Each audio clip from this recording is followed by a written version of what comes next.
Hello दोस्तों।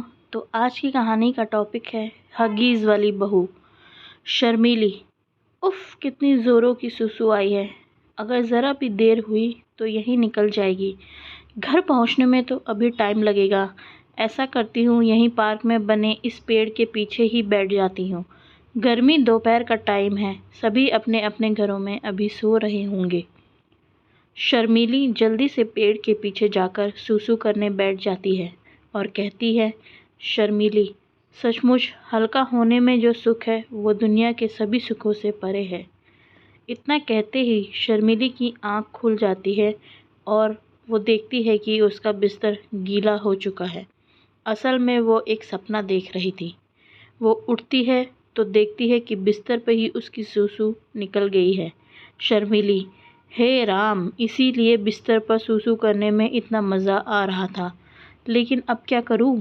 अगर कहीं वो उठ गए तो मेरे बारे में क्या सोचेंगे? ऐसा करती हूँ, चुपचाप सो जाती हूँ। गर्मी बहुत है, सुबह होने तक सूख जाएगा। यह सोचकर शर्मीली वहीं पर सो गई। सुबह रौनक की जब आँख खुलती है तब तक बिस्तर सूख गया था, लेकिन सूसू की बदबू अभी भी आ रही थी।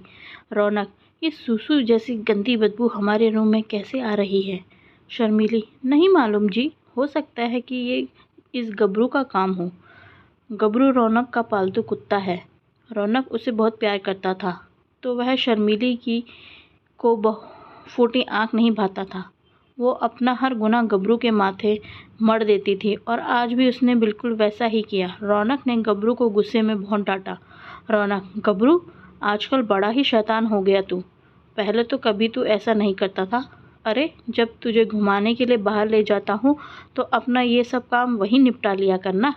रौनक गबरू को डांट कर नहाने चला जाता है, लेकिन गबरू बेचारे को ये समझ नहीं आता कि आखिर उसे ये किस बात की सज़ा मिल रही थी।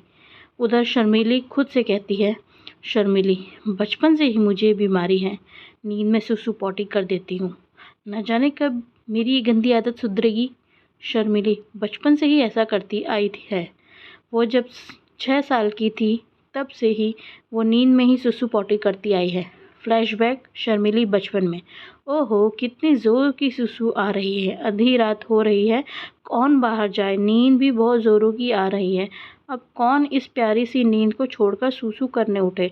ऐसा सोचकर शर्मीली वहीं पर सूसू कर देती है और इसी तरह से उसकी आदत बन गई। उसकी माँ अक्सर उसे इस आदत के लिए डांटती थी। माँ, बेटा, बिस्तर पर ये सब करना अच्छी बात नहीं है। अभी तू तो छोटी है, मैं तुझे पहना दूंगी, लेकिन जब तू बड़ी हो जाएगी तब क्या करेगी? शर्मीली, माँ, तब भी मैं डायपर ही पहन लूँगी। लगभग 7 साल की उम्र तक शर्मीली ने डायपर पहना। उसके बाद भले ही उसकी माँ ने उसे डायपर पहनाना बंद कर दिया, लेकिन उसके बिस्तर पर सूसू पॉटी करने की आदत बड़े होने तक नहीं गई। यहाँ तक कि शादी के बाद भी वो सूसू और पॉटी अपने बिस्तर पर ही कर देती है।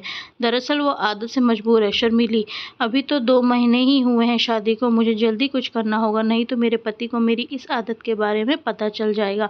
एक दिन शर्मीली दिन में खाना खाकर सो गई और उसे बहुत तेज पॉटी आई। उसे फिर से सपने में लगा कि वो टॉयलेट में है और वो फिर से बिस्तर पर ही पॉटी कर देती है। तभी उसकी नींद खुलती है। शर्मीली, ओहो, जिस बात का डर था फिर से वही हुआ। तभी उसकी सास शांति कमरे में आती है। शांति, बहू, ये कैसी गंदी बदबू आ रही है? ये बिस्तर पे क्या लगा हुआ है? हे भगवान, बिस्तर पर पॉटी, छी! शर्मीली, माँ जी, वो गबरू यहाँ आया था ना, ये पक्का उसका ही काम होगा।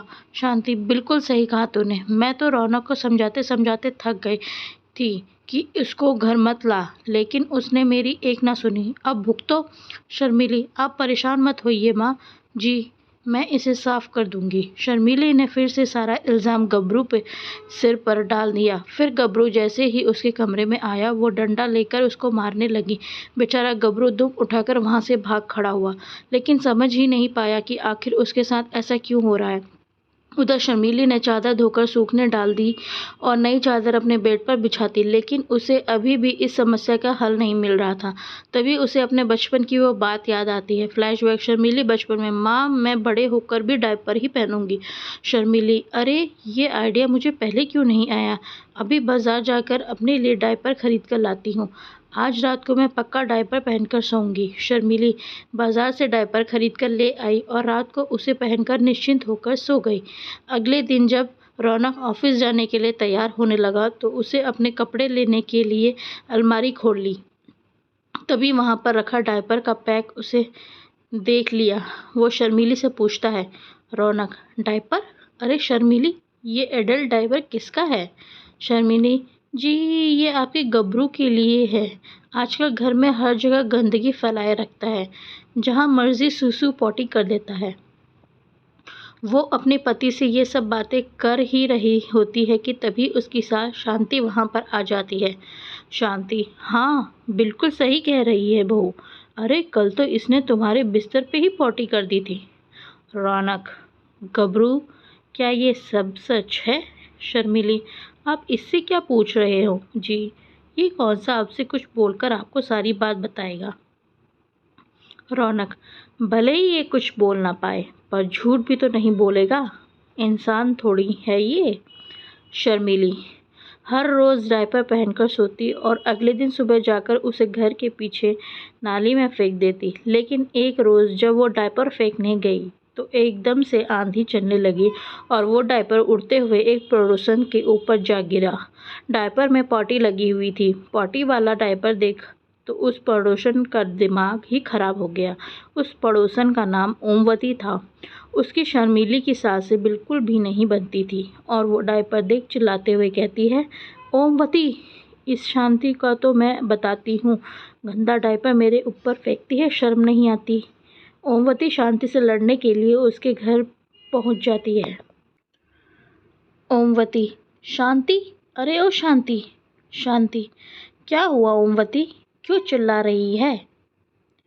ओमवती, तुझे क्या लगा कि तू मेरे ऊपर पॉटी से भरा डायपर फेंकेगी और मैं देखती रहूंगी? शांति, अरे हम तेरे ऊपर डायपर क्यों फेंकेंगे? ये ज़रूर हमारे गबरू कुत्ते का काम है। शर्मिली, हाँ हाँ ये पक्का कुत्ते का काम है। ओमवती, मुझे बेवकूफ़ समझ रखा है क्या तुम दोनों ने? भला कोई कुत्ता किसी के ऊपर डायपर फेंक सकता है?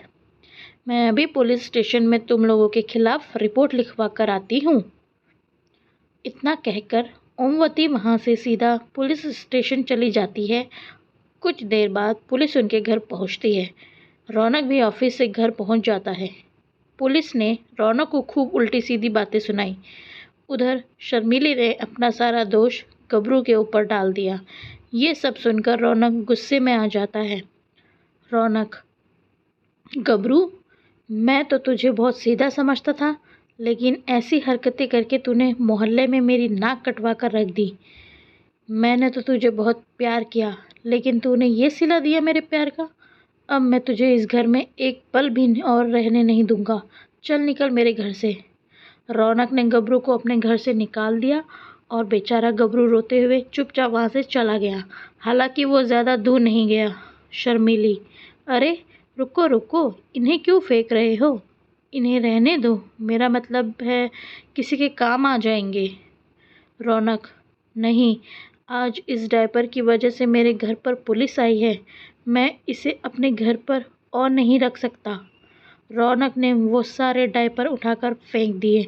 उस रात शर्मिली टेंशन के मारे बिल्कुल भी नहीं सो पाई और वो रात जागती रही।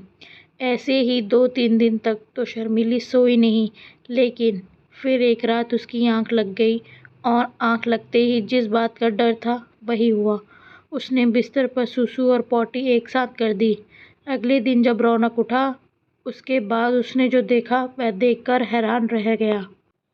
रौनक, ये क्या, अब तो गबरू भी नहीं है, तो फिर ये सब किसने किया? शर्मिली अब और झूठ ना बोल सकी और रोते हुए उसने सारा सच रौनक के सामने बोल दिया। शर्मिली, मुझे माफ़ कर दीजिए जी, मुझसे गलती हो गई, मुझे बचपन से ही ये रोग है। रौनक, इसका मतलब ये सब तुम कर रही थी और डायपर भी इसलिए ख़रीदा था और सारा का सारा इल्ज़ाम मेरे खबरों पर डाल देती थी। शर्मिली, मुझसे गलती हो गई थी, मुझे माफ़ कर दीजिए। रौनक, अभी तो मैं अपने गबरू को ढूंढने जा रहा हूँ, तुमसे तो मैं आकर निपटता हूँ। रौनक पागलों की तरह गबरू को सड़क पर चलते हुए ढूंढ रहा था कि तभी पीछे से एक तेज रफ्तार में कार आई। वो रौनक को टक्कर मारने ही वाली थी कि तभी गबरू ने रौनक को जोर से धक्का दे दिया। रौनक दूर जा गिरा। रौनक को बचाते हुए गबरू को हल्की चोटें आ गई।